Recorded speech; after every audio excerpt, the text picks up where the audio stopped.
Bienvenidos a NTD en español, soy Mayra Jaime y vayamos a la información más relevante del día. Surgen nuevos detalles sobre el tiroteo en la escuela de Texas, donde un adolescente armado mató a 19 niños y 2 adultos. Rusia prohíbe la entrada a más de 900 estadounidenses al país, incluyendo a Biden. ¿Quién más está en esta lista y de qué se les acusa? Frustran el plan de un hombre iraquí relacionado con ISIS, quien buscaba asesinar al expresidente George W. Bush. Tenemos los resultados de las elecciones primarias que se celebraron este martes en 4 estados.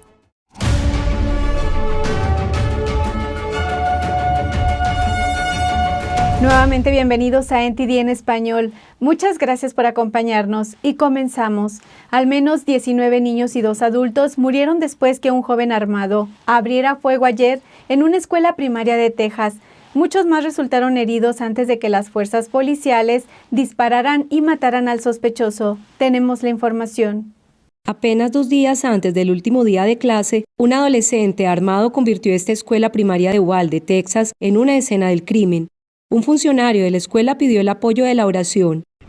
Hoy se me rompió el corazón. Somos una comunidad pequeña y necesitamos sus oraciones para superar esto. Entre los fallecidos, según su tía, está Eva Mireles, una maestra de 4º grado y docente hace 17 años, y un padre confirmó la muerte de su hija, Emery Joe Garza, de 10 años. Las autoridades dicen que el sospechoso tirador, identificado como Salvador Ramos, de 18 años, disparó y mató a su abuela antes de conducir para atacar la escuela primaria. Ramos fue abatido por los agentes de policía que acudieron al lugar. En este momento, la investigación nos lleva a decir que el sospechoso sí actuó solo durante este atroz crimen. Se reportó que Ramos publicó esta foto en Instagram 3 días antes del tiroteo. El senador estatal demócrata de Texas, Roland Gutierrez, dijo que el sospechoso compró legalmente las armas. Fue a la escuela secundaria aquí en Uvalde y, desafortunadamente, en su cumpleaños 18, compró esos 2 rifles de asalto. La policía fue vista sacando armas similares de la escuela el martes. El presidente Biden ordenó que las banderas ondeen a media asta por las víctimas y pidió leyes de armas con sentido común. Como nación, tenemos que preguntarnos cuándo, en nombre de Dios, vamos a enfrentarnos al lobby de las armas. Tenemos que dejar claro a todos los funcionarios electos de este país que es hora de actuar. El senador demócrata Chris Murphy imploró a sus colegas que actúen para combatir la violencia armada. Antes de su elección al Senado, representaba el distrito donde tuvo lugar el tiroteo de la escuela primaria Sandy Hook. Nuestros niños viven con miedo cada vez que ponen un pie en el aula porque piensan que van a ser los siguientes. ¿Qué estamos haciendo? El senador republicano Ted Cruz dice que la solución inmediata de muchos legisladores demócratas es tratar de restringir los derechos constitucionales de los ciudadanos respetuosos de la ley.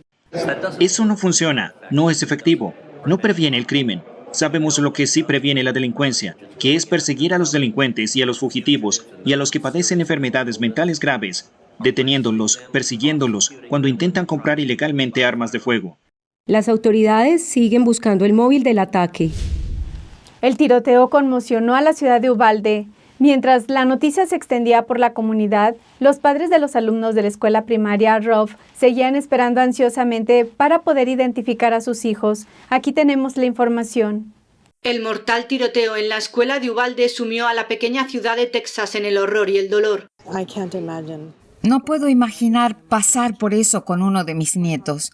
Tengo el corazón roto por los padres aquí en Uvalde. Nunca se pensó que algo así pasaría en un pueblo pequeño y amigable como Uvalde.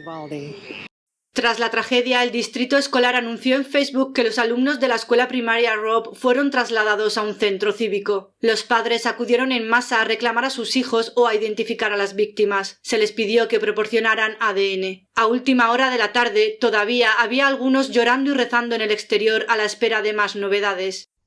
No se han dado a conocer los nombres, así que no sé quiénes perdieron a sus hijos, y conozco a la mayoría de la gente aquí en Uvalde, porque solía ser un concejal, es concejal, así que conozco a la mayoría de ellos y que son buenas personas, buena gente. También se vio a familias afligidas sentadas en la acera cerca de la escuela. Algunos se reunieron con los vecinos tratando de entender lo que había sucedido a pocas cuadras de distancia. El gobernador Greg Abbott dijo que 2 agentes de policía recibieron disparos, pero no resultaron gravemente heridos, ya que el sospechoso de 18 años fue abatido. El Hospital Médico de Uvalde atendió a 15 estudiantes en su servicio de urgencias. Otras víctimas fueron enviadas al Hospital University Health de San Antonio y a The Children's Hospital. El tiroteo se produjo menos de 2 semanas después de que un hombre armado abriera fuego en un supermercado de Buffalo, Nueva York, matando a 10 miembros de una comunidad minoritaria en lo que las autoridades calificaron como un crimen de odio. Georgia, Alabama, Arkansas y Texas celebraron elecciones primarias el martes. Ya están los resultados. Descubramos quiénes son los ganadores.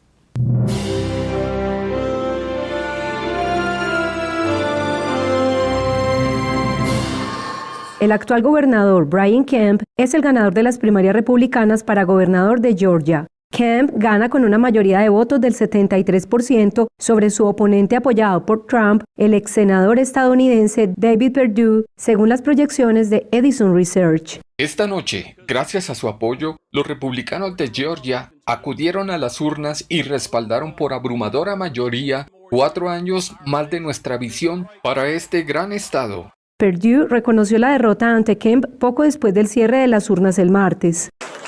Parece bastante obvio ahora mismo. Acabo de llamar al gobernador y lo felicité. Y quiero que tú hagas lo mismo. Ahora mismo. Lo que vamos a hacer es enfrentarnos a la realidad de que Bonnie y yo tomamos la decisión de confiar en el pueblo de Georgia. Kemp se enfrentará a la candidata demócrata Stacey Abrams en las elecciones generales de noviembre. Demostremos que se equivocaron de nuevo y vayamos por un 2-0 el 8 de noviembre. Gracias a todos y que Dios los bendiga. Sigamos todos adelante. Muchas gracias. Kemp venció a Abrams en 2018. La describe como una radical de extrema izquierda que solo ve el puesto de gobernador como un trampolín hacia la Casa Blanca. Estoy convencido de que juntos, vamos a asegurarnos de que el camino de Stacey hacia la avenida Pensilvania se detenga aquí mismo en el estado de Durazno. Abrams se presentó sin oposición en las primarias demócratas de Georgia. He escuchado a los republicanos atacarme durante los últimos 6 meses, pero no han hecho nada para atacar los desafíos que enfrenta Georgia. No han hecho nada para articular sus planes para el futuro de Georgia. Con el apoyo de Trump, Herschel Walker es el ganador proyectado en las primarias republicanas para el Senado de Georgia y enfrentará al senador demócrata Raphael Warnock en noviembre. El actual secretario de Estado, Brad Raffensperger, derrotó al congresista Jody Hice, respaldado por Trump, en las primarias republicanas para secretario de Estado de Georgia. Raffensperger se enfrentará al ganador de la segunda vuelta de las primarias demócratas para la Secretaría de Estado, probablemente Big Wen, quien tenía una sólida ventaja sobre sus oponentes, pero no la suficiente para ganar directamente. La representante Marjorie Taylor Greene ganó las primarias republicanas para la Cámara en el 14º Distrito Congresional de Georgia y Marcus Flowers ganó en el lado demócrata. El recién rediseñado Distrito 7 de Georgia tiene a la representante Lucy McBath como ganadora prevista de las primarias demócratas para la Cámara de Representantes. Y en el lado republicano, Michael Corbin y Mark Gonsalves pasan a una segunda vuelta. En Alabama, el representante Mo Brooks se enfrentará a Katie Britt en la segunda vuelta de las primarias del Senado del Partido Republicano el 21 de junio, para sustituir al senador republicano Richard Shelby, quien se retira. El ganador tendrá que vencer primero a Will Boyd, quien ganó la candidatura demócrata. La gobernadora titular, Kay Ivey, venció a una multitud de candidatos republicanos para ganar las primarias republicanas para gobernador de Alabama. Se enfrentará a Yolanda Flowers o Malika Sanders Fourier, que se dirigen a una segunda vuelta. Las primarias republicanas de Arkansas para el Senado de Estados Unidos tienen al titular John Boozman como ganador proyectado con el 58% de los votos y a Natalie James como candidata demócrata con el 54%. Sarah Huckabee Sanders, exsecretaria de prensa de la Casa Blanca de Trump, se proyecta para ganar la nominación republicana para gobernador de Arkansas. Creo que es importante asegurar que tenemos gobernadores conservadores fuertes que den un paso al frente, mantengan la posición y se opongan a la mala política que viene de Washington. Y en Texas, el fiscal general Ken Paxton derrotó al comisionado de tierras George P. Bush en la segunda vuelta de las primarias republicanas y defenderá su escaño contra la candidata demócrata Rochelle Garza en noviembre.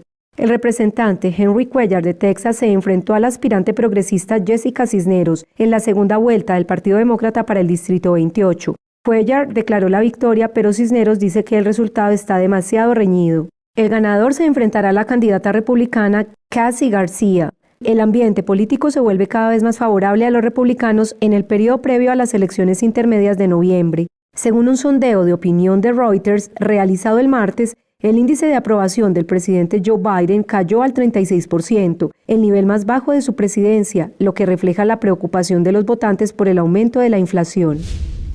Ahora vamos a un breve corte, continúe con nosotros y regresando le tendremos información sobre el plan de un hombre iraquí que buscaba asesinar al expresidente George W. Bush. Esto y más aquí en NTD en español. Regresamos.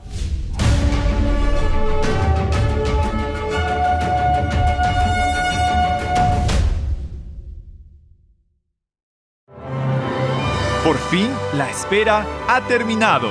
Shenyun regresa con un espectáculo completamente nuevo, lleno de belleza, majestuosidad y un poderoso mensaje de esperanza. Descubra la cultura perdida de la antigua China. Descubra la temporada 2021 de Shenyun. Un mundo más maravilloso le espera. Consiga sus boletos hoy.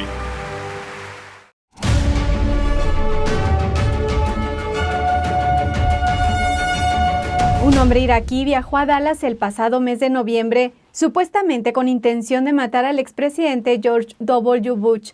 Grabó un video de la casa del expresidente y planeó pasar de contrabando a algunos aliados reclutados a través de la frontera de México. El plan de asesinato fue denunciado por Forbes, que obtuvo una solicitud de orden de registro del FBI presentada el 23 de marzo. Fue revelada esta semana en el Distrito Sur de Ohio. Según el Departamento de Justicia, el hombre es acusado de ayudar e instigar un complot para asesinar al expresidente George W. Bush. El hombre, que está vinculado a los operativos del ISIS, fue vigilado por el FBI con la ayuda de 2 informantes confidenciales. Como informó Forbes, el presunto conspirador cree que Bush fue decisivo en el asesinato de muchos iraquíes y en el desmembramiento del país tras la invasión militar estadounidense de 2003. Los funcionarios del FBI vigilaban la cuenta del sospechoso en la plataforma de mensajería WhatsApp, propiedad de Meta. Rusia tiene ahora una lista de más de 900 estadounidenses que tienen prohibida la entrada al país. La lista incluye a muchos militares y funcionarios del gobierno estadounidense, así como al presidente Biden y a la vicepresidenta Kamala Harris. Mike Pompeo, quien fue secretario de Estado del expresidente Donald Trump, también está en la lista. También están incluidos algunos activistas, CEO y celebridades como el actor Morgan Freeman y el director de cine Rob Reiner. En 2017, Reiner fundó el Comité para investigar a Rusia, y Freeman apareció en uno de los videos del comité. El comunicado del Ministerio de Exteriores ruso los acusa de difundir la rusofobia. La semana pasada, la Arquidiócesis del Distrito de San Francisco, de donde es la presidenta de la Cámara de Representantes, Nancy Pelosi, anunció que no se le permitiría recibir la comunión. La prohibición se debe a su apoyo al aborto legal. El martes, la presidenta de la Cámara hizo sus primeros comentarios sobre la prohibición. Jason Blair, de NTD, nos tiene la historia. La noticia de que Nancy Pelosi no podrá recibir la comunión en San Francisco llenó los titulares la semana pasada. La presidenta de la Cámara de Representantes, quien se ha descrito a sí misma como una católica devota, dio su primera respuesta pública a la prohibición en el programa Morning Joe de MSNBC el martes por la mañana. Dijo que proviene de una familia católica mayoritariamente provida. So I respect people's views about that, but I don't respect us foisting it onto others. No. Pelosi también dijo que se trata de algo más que del aborto, diciendo, esta misma gente está en contra de la anticoncepción, la planificación familiar, la fertilización in vitro, es algo general y utilizan el aborto como la cubierta. La semana pasada el arzobispo Salvatore Cordileone anunció públicamente en una carta que Pelosi no podrá recibir la Sagrada Comunión en San Francisco a menos que repudie su postura sobre el aborto. Cordileone dijo a EWTN que comenzó a preocuparse más cuando Pelosi empezó a apoyar abiertamente la incorporación de Roe vs. Wade en la ley federal. Ever since then, I have made several attempts to speak with her, and I've either been denied or have just received no response. El arzobispo también se ha manifestado en el pasado en contra de que el presidente Joe Biden reciba la comunión, también por su postura sobre el aborto. Jason Blair, NTD Noticias, San Francisco. El Comité Nacional Republicano intervino contra la demanda de la campaña de David McCormick para que se cuenten los votos por correo sin fecha en las primarias del Senado de Pensilvania. Se supone que las boletas del voto por correo tienen que tener una firma y una fecha en el sobre en el que se envían. El candidato al Senado por el Partido Republicano de Pensilvania, David McCormick, cuestionó en una demanda presentada a última hora del lunes que la fecha no figure en el sobre. El abogado de la campaña, Charles Cooper, dijo en un correo electrónico: dado que todas las papeletas llevan una fecha sellada por las juntas electorales de los condados al recibirlas, la fecha escrita a mano por un votante no tiene sentido. Todas las papeletas de los votantes republicanos calificados deben ser contadas. Una corte federal de apelaciones dijo en un fallo la semana pasada que la fecha no importaba sobre un caso electoral diferente. Zach Smith, miembro legal de la Fundación Heritage, dijo que el Comité Nacional Republicano tiene un entendimiento diferente. El Comité Nacional Republicano no está de acuerdo con eso. Dicen que la ley en los libros debe ser respetada y, lo que es más importante, que las normas del reglamento, las leyes electorales que rigen las elecciones, no deben cambiar después de que se contaron los votos. La pregunta es, ¿deben cambiarse las reglas cuando el proceso de recuento ya ha comenzado? Smith dice que las cortes no suelen cambiar las reglas electorales cuando una elección ya comenzó, pero eso está por verse, y podrían haber otros problemas. Bueno, ciertamente crea mucha incertidumbre. Esta es una elección muy reñida para las primarias republicanas allí en Pensilvania. Obviamente, abrirse camino a través de este sistema judicial tomará tiempo y habrá un retraso en la resolución para saber quién ganó las primarias republicanas. McCormick y el Dr. Mehmet Oz están en una elección ajustada, con el Dr. Oz ligeramente por delante. La campaña de Oz dijo en un comunicado que se opondrá a la demanda de McCormick. Ahora vamos a un breve corte, continúe con nosotros y regresando le tendremos información sobre una compañía de seguros que ya no apoyará un programa que apoya el transgenerismo entre los niños. Esto y más aquí en NTD en español. Regresamos.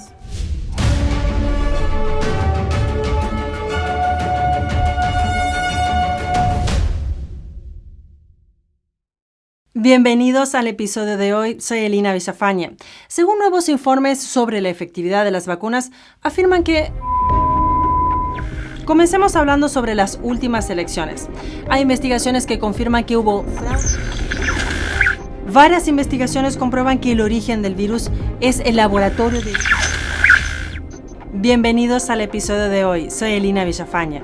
No pierda más tiempo, infórmese sin censura desde Epoch TV.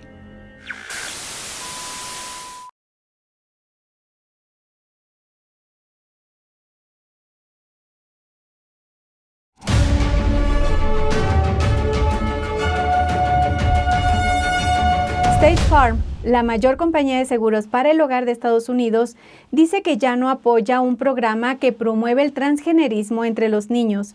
Esto ocurre después de una denuncia en los medios de comunicación basada en un correo electrónico de un denunciante. El programa pretendía donar libros de temática LGBTQ a las escuelas y bibliotecas locales. Aquí tenemos los detalles. El lunes se reveló que el gigante de los seguros State Farm alentaba a sus agentes a donar libros infantiles que promovían el transgenerismo en sus escuelas o bibliotecas públicas locales. Un denunciante de la empresa compartió un correo electrónico interno con la organización sin ánimo de lucro Consumer Research en el que se hablaba de la campaña. En el correo electrónico, State Farm decía que se había asociado con el grupo de defensa de los jóvenes transgénero The Gender Cool Project en una campaña para donar paquetes de libros infantiles de temática LGBTQ. Según State Farm, se trataba de apoyar las conversaciones sobre el transgenerismo con niños de más de 5 años. Los libros: un libro para niños sobre ser transgénero, un libro para niños sobre ser no binario y un libro para niños sobre ser inclusivo, sugieren que el género de una persona puede cambiar y que las identidades de género deben validarse en lugar de cuestionarse. State Farm defendió inicialmente el programa, diciendo al Washington Examiner que adopta la diversidad y la inclusión porque es lo correcto. Sin embargo, después de un escrutinio de los medios de comunicación y de las protestas de los clientes, la empresa anunció que ya no apoya el programa de libros. En un correo electrónico a los empleados, State Farm escribió: "Las conversaciones sobre el género y la identidad deben tener lugar en casa con los padres". La empresa continuó diciendo que seguirá apoyando a las organizaciones que se alineen con su compromiso con la diversidad y la inclusión. Pero Will Hill, director ejecutivo de Consumer Research, dijo que un correo electrónico interno no es suficiente. En un tuit, pidió a la empresa que tome medidas inmediatas para revertir la campaña de adoctrinamiento que impulsaron contra los niños estadounidenses. Casi una docena de películas nuevas e innovadoras se proyectarán esta semana en Nueva York, dando nuevamente la bienvenida a un festival de cine muy querido desde que empezó la pandemia. Tiffany Mayer de NTD asistió al estreno de una nueva película de animación. El Festival de Cine Human Rights Watch vuelve a Nueva York tras una pausa de 2 años. Estamos aquí en el Lincoln Center en el Festival de Cine de Human Rights Watch, donde vamos a ver Eternal Spring. Vamos a ver a quién podemos entrevistar antes. Eternal Spring es una nueva película de animación que cuenta la historia de valientes miembros de Falun Gong o Falun Dafa, una práctica espiritual con 100 millones de practicantes en todo el mundo. Este grupo masivo fue torturado en China, e incluso muchos fueron asesinados por el Partido Comunista Chino por el simple hecho de creer en su fe. Me reuní con el director y productor Jason Loftus justo antes del estreno de la película en Estados Unidos. Hablamos de lo que le inspiró a hacer esta película, que tardó casi 6 años en llevarse a cabo.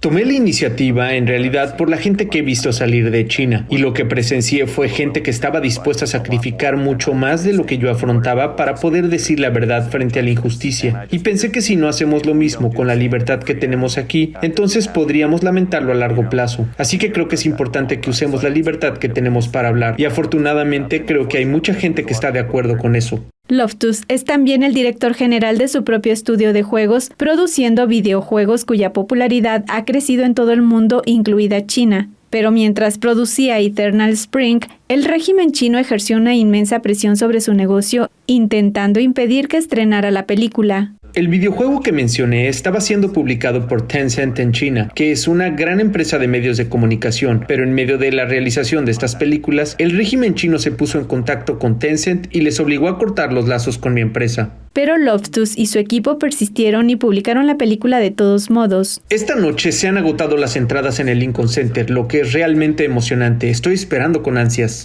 También hablé con Da Xiong, el dibujante de cómics detrás de la película, quien también es uno de los protagonistas. Él ha trabajado en grandes proyectos de cómics como Star Wars y la Liga de la Justicia. Siempre hay gente en este mundo que debe alzar su voz y hacer lo correcto, como los sacrificios de este grupo de héroes retratados en esta película. La película ya ha ganado muchos premios tras estrenarse en Canadá y Europa, y va camino de convertirse en un éxito mundial, incluso al margen del mercado chino. Acabamos de ver la película Eternal Spring. Fue realmente hermosa y conmovedora. Si tiene la oportunidad, venga a verla. Este festival es solo su primera parada en su gira por Estados Unidos, así que habrá mucho más por venir. Tiffany Mayer, NTD Noticias, Nueva York. Y ahora vamos con la nota de China en Foco con Julián Bertone. Adelante, Julián. Los propietarios de equipos de la NBA tienen inversiones personales de miles de millones de dólares en China. Una investigación sobre el tema tiene lugar al mismo tiempo que los partidos de la liga regresan discretamente a las pantallas de televisión de China tras una prohibición de 3 años. Fueron suspendidos después de que uno de los directores generales de la NBA se manifestara en contra de las violaciones de los derechos humanos en Hong Kong. Tenemos más información sobre los vínculos financieros de la NBA con China. Los 40 principales dueños de equipos de la NBA como grupo tienen más de 10.000 millones de dólares vinculados a China, según un análisis de ESPN, y se concluye que su dinero podría estar en riesgo si se ponen en el lado equivocado del régimen chino.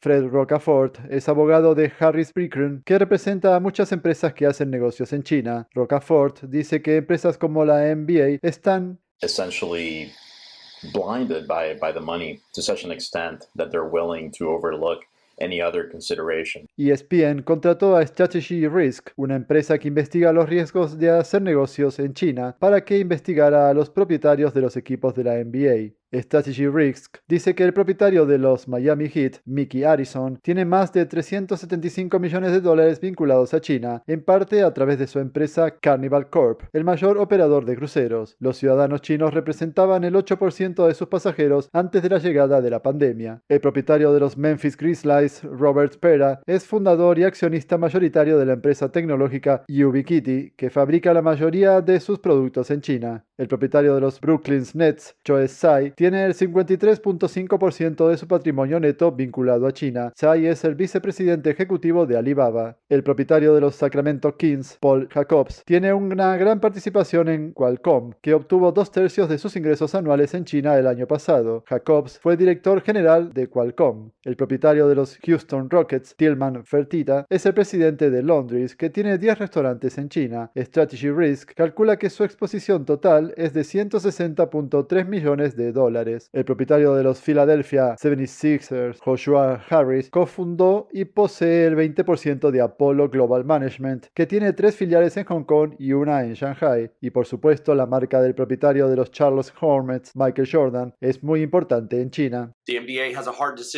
Bob Bilrock es el director general de Capcure, además de un ávido aficionado al baloncesto, y dice lo siguiente: You have to decide, are we a US American brand or are we a world brand and we're okay with, the things that are going on. El análisis de ESPN fue publicado al mismo tiempo que los partidos de la NBA regresan discretamente a la televisión estatal china en vísperas de los playoffs de la NBA. El regreso se produjo después de una prohibición de 3 años que comenzó cuando Daryl Morey, el gerente general de los Rockets de Houston en ese momento, tuiteó en apoyo a los protectores de la democracia de Hong Kong allá por 2019. Gracias, Julián. Esto es todo por hoy. Los invitamos también a seguir la programación por Epoch TV y a acceder a todo nuestro contenido sin censura.